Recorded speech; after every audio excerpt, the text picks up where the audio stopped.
Most debt payoff advice was written for people who have extra money sitting around.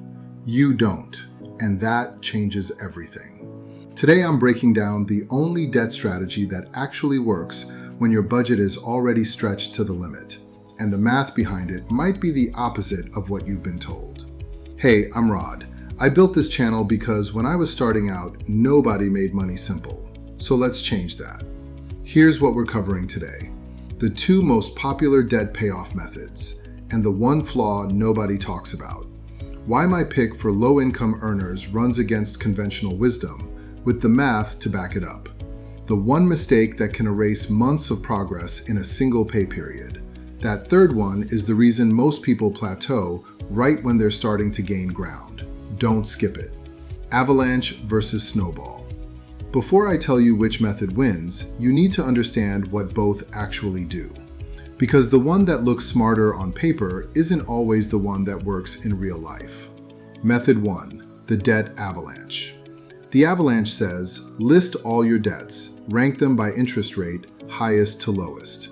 Pay minimums on everything. Put every extra dollar toward the highest rate debt first. When that one's gone, roll that payment into the next highest rate. Repeat.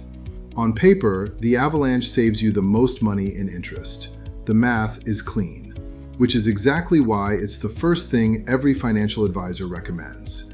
But there's a problem, and it shows up around month 3. I'll get to it in a second. Method 2. The Debt Snowball.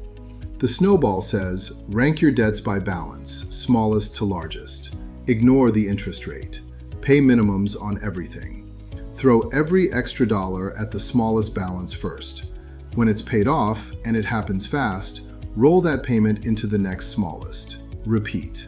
You'll pay more in interest than the Avalanche. Every calculator on the internet will tell you that. But here's what those calculators don't measure. They don't measure what happens to a person's motivation when month 4 comes around and nothing has changed yet. That's where I'm going next. Why Snowball wins for low income.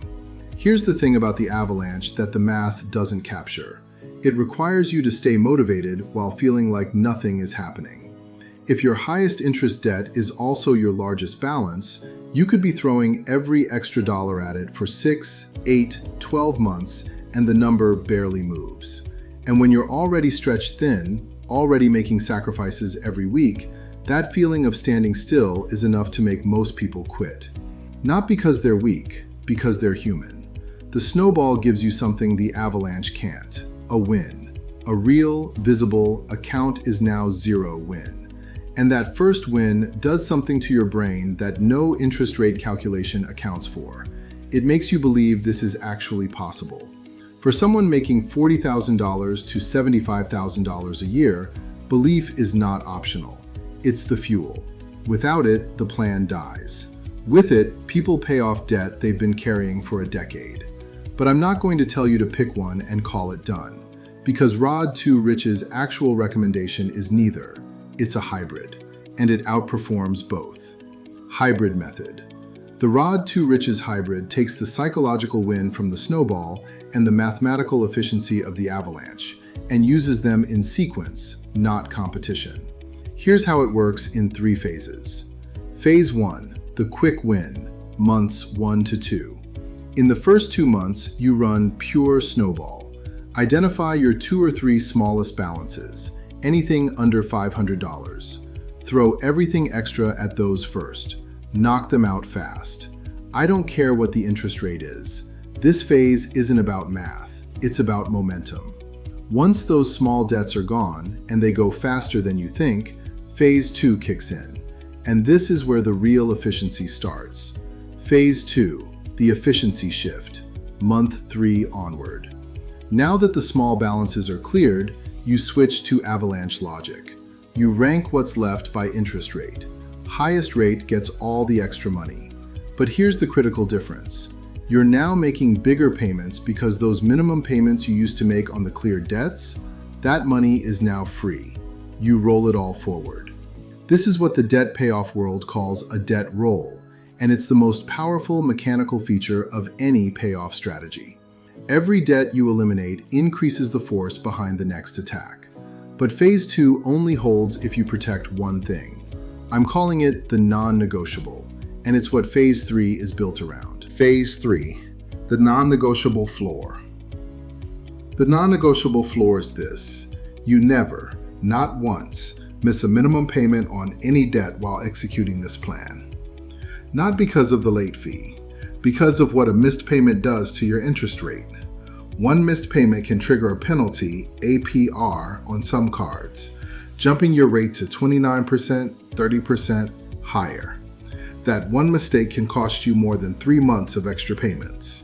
The floor is non-negotiable. Everything else is flexible. The floor is not. Now, let me show you exactly what this looks like with a real person, real numbers, and a real timeline. Shane's 14-month story. Shane is 38. He makes $48,000 a year, about $3,100 take-home per month. When he started, he was carrying 4 debts: a $380 medical bill, 0% interest; a $620 store credit card, 24% APR; a $2,400 personal loan, 14% APR; a $5,800 credit card, 22% APR. Total debt, $9,200. After bills, Shane had about $280 a month to work with. He'd tried the Avalanche before, spent 7 months attacking that $5,800 card, and only got it down to $5,100. He quit. Felt like the walls were closing in. When Shane ran the R2R hybrid, month 2, medical bill gone, $380 cleared, first win. Month 3, store card gone, $620 cleared, Phase 2 starts. Month 3 forward, $280 extra plus $25 freed minimum plus $35 freed minimum equals $340 attacking the high rate card. Month 14, $5,800 card, paid in full, 14 months, $9,200 cleared, same income, same $280 a month of breathing room.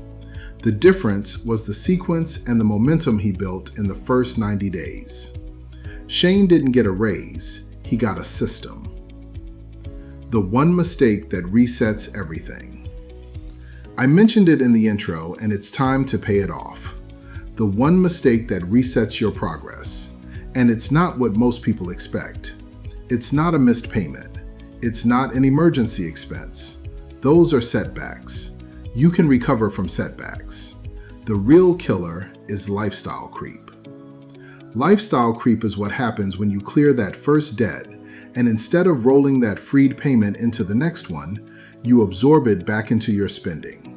A nicer dinner out, a streaming service you didn't have before, a small upgrade here and there. Each one is harmless on its own.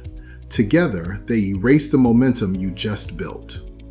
The rule I live by: every dollar freed by a cleared debt has one job. It attacks the next debt, immediately, automatically, before you can spend it. Automate the roll, remove the decision, protect the momentum. And this is the kind of system Road to Riches breaks down every single week. Real math, real people, real timelines. No fluff, no gimmicks. Now, once the debt is moving, most people hit the next question fast. Do I keep attacking debt, or do I start building an emergency fund at the same time? Because without a fund, one bad month undoes everything Shane just built.